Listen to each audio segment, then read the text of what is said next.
Bienvenidos a Capítulo por Capítulo, un viaje a través del libro más grande dado a la humanidad, la palabra de Dios, la Biblia. Y vamos a recorrerla capítulo por capítulo, 7 minutos al día, 7 días a la semana. Acompáñanos cada día y compártelo con otros para que se unan a este viaje que cambiará sus vidas. Nos detendremos en lugares inesperados y seremos desafiados. Algunos versículos despertarán asombro, habrá capítulos que serán instructivos, en otros encontraremos gozo y consuelo, en ocasiones seremos confrontados y querremos cambiar, pero en general, el viaje valdrá la pena. De vez en cuando tomaremos un desvío en el camino y escucharemos a algunos siervos de Dios hablar de sus pasajes favoritos, de un capítulo de la Escritura y darnos su perspectiva. Todo viaje necesita un desvío de vez en cuando. La mejor forma de aprovechar este podcast es leer el capítulo que estamos estudiando, antes o después. Es su palabra la que transforma. Encontrarás más y verás más de lo que yo podría articular. Bienvenidos a Capítulo por Capítulo. El capítulo de hoy es Deuteronomio 21. Antes temía por este capítulo, ahora doy gracias. Crecí escuchando que me citaban Deuteronomio 21.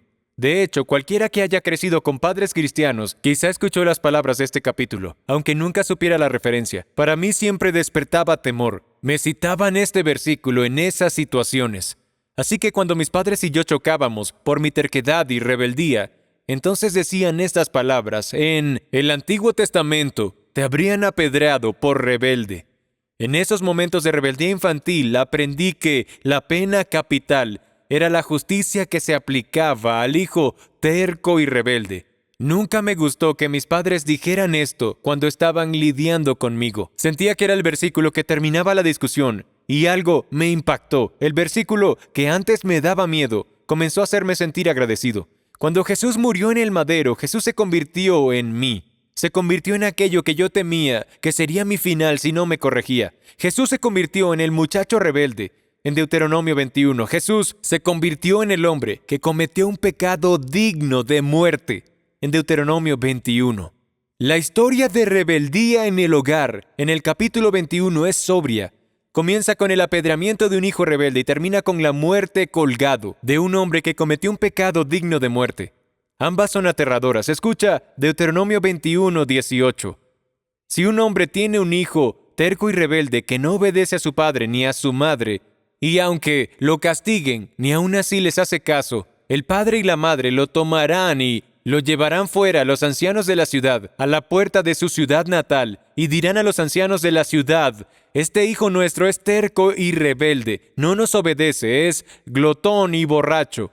Entonces todos los hombres de la ciudad lo apedrearán hasta la muerte. Así quitarás el mal de en medio de ti, y todo Israel oirá esto y temerá. Si un hombre ha cometido un pecado digno de muerte y se le ha dado muerte y lo has colgado en un árbol, su cuerpo no quedará colgado del árbol toda la noche, sino que ciertamente lo enterrarás el mismo día, pues el colgado es maldito de Dios, para que no contamines la tierra que el Señor tu Dios te da en heredad.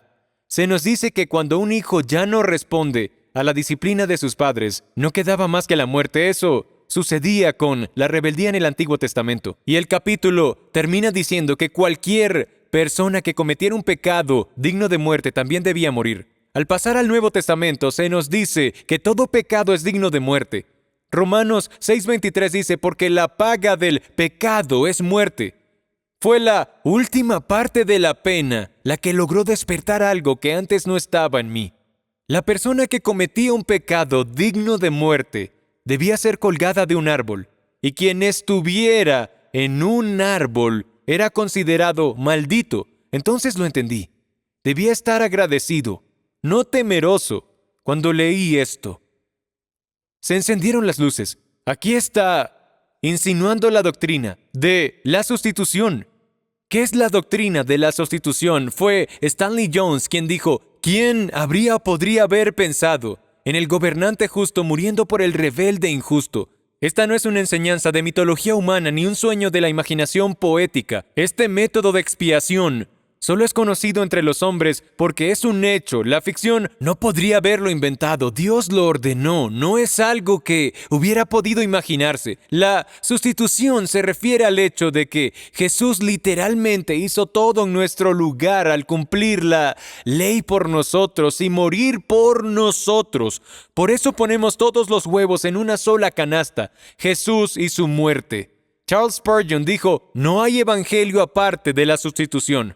Piensa otra vez en el final de este capítulo. Deuteronomio 21:22 dice, si un hombre ha cometido pecado digno de muerte y se le ha dado muerte y lo has colgado de un árbol, su cuerpo no quedará colgado del árbol toda la noche, sino que ciertamente lo enterrarás el mismo día, pues el colgado es maldito de Dios. Este es el versículo que se refiere a lo que Cristo hizo por nosotros. Escucha Gálatas 3:13. Cristo nos redimió de la maldición de la ley, habiéndose hecho maldición por nosotros, porque escrito está, y aquí va, maldito todo el que cuelga de un madero, a fin de que en Cristo Jesús la bendición de Abraham viniera a los gentiles, para que recibiéramos la promesa del Espíritu mediante la fe. Cristo se convirtió en aquel hijo rebelde de Deuteronomio 21. Cristo se convirtió en mí. Cristo se convirtió en el hombre que cometió pecado digno de muerte. En Deuteronomio 21, Cristo se convirtió en mí. Ese pasaje no tenía la intención de hacerme temer, sino de agradecer. Fue cuando me di cuenta de que Cristo se convirtió en mi sustituto. Piénsalo por un momento. Si alguien tenía un hijo terco y rebelde, Dios lo tuvo. Toda su creación era terca y rebelde. Si alguien ha cometido un pecado digno de muerte, todos lo hemos cometido.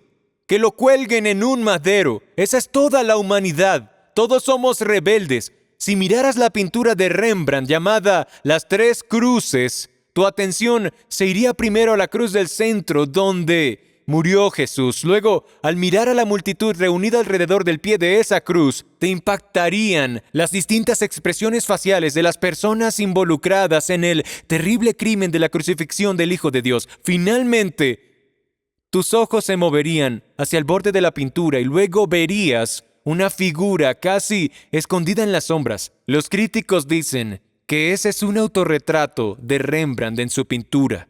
Él reconocía que por sus pecados ayudó a clavar a Jesús en la cruz. Él era el rebelde que merecía morir. La historia de Deuteronomio 21 habría cambiado dramáticamente si el padre se hubiera puesto en el lugar de su hijo y dicho, apedréenme a mí en lugar de a él. Eso no sucedió en ese capítulo, pero en nuestra historia, el padre sí lo hizo. El Padre en el cielo cambió dramáticamente nuestra historia porque Dios Padre hizo eso al enviar a su Hijo por nosotros para morir en nuestro lugar. Nosotros, los rebeldes, debíamos morir en aquel madero. El fundador de Prison Fellowship, Chuck Colson, dijo esto: todos los reyes de la historia enviaron a su pueblo a morir por ellos. Jesús fue el único rey que murió por su pueblo. Eso es lo que abre un gran abismo entre el cristianismo y todas las demás religiones. Aquel contra quien se pecó deja que el pecador muera. Pero en nuestra historia, aquel contra quien se pecó quiere que el pecador viva. Así que Él muere por ellos. Él se convirtió en la maldición, en el rebelde, en el pecador por su hijo extraviado. El fallecido pastor John MacArthur dijo que el mayor versículo del Evangelio es 2 Corintios 5:21. Dice, al que no conoció pecado, lo hizo pecado por nosotros, para que fuéramos hechos justicia de Dios en Él. Él dijo, esta es la gran doctrina de la sustitución. Este versículo contiene 15 palabras en griego, y él lo explicó de esta manera profunda. Escucha cómo MacArthur desglosa este versículo. Dios hizo pecado a Jesús. Eso significa que trató a su Hijo como si hubiera cometido cada pecado, cometido por cada persona que haya vivido, cuando en realidad Él no cometió ninguno de ellos. Colgado en la cruz, Él era el Cordero sin mancha, era santo, inocente e incontaminado. Ni por una fracción de segundo fue pecador. Él era Dios, santo en la cruz. Dios trató a Jesús en la cruz como si Él hubiera vivido mi vida. Y Dios castigó a Jesús por mi pecado. Y luego se da la vuelta y me trata a mí como si yo hubiera vivido su vida. Esa es la gran doctrina de la sustitución. Recibes perdón completo, cubierto por la justicia de Jesucristo. Cuando Él mira a la cruz, te ve a ti. Y cuando te mira a ti, ve a Cristo. Solo Dios Padre pudo haber cambiado tan dramáticamente la historia de Deuteronomio 21, haciendo que yo esté agradecido y no temeroso. Él fue mi sustituto. Gracias por ver capítulo por capítulo. Cada capítulo del libro más grande, la Biblia, la palabra de Dios. 7 minutos al día, 7 días a la semana. Nos vemos mañana.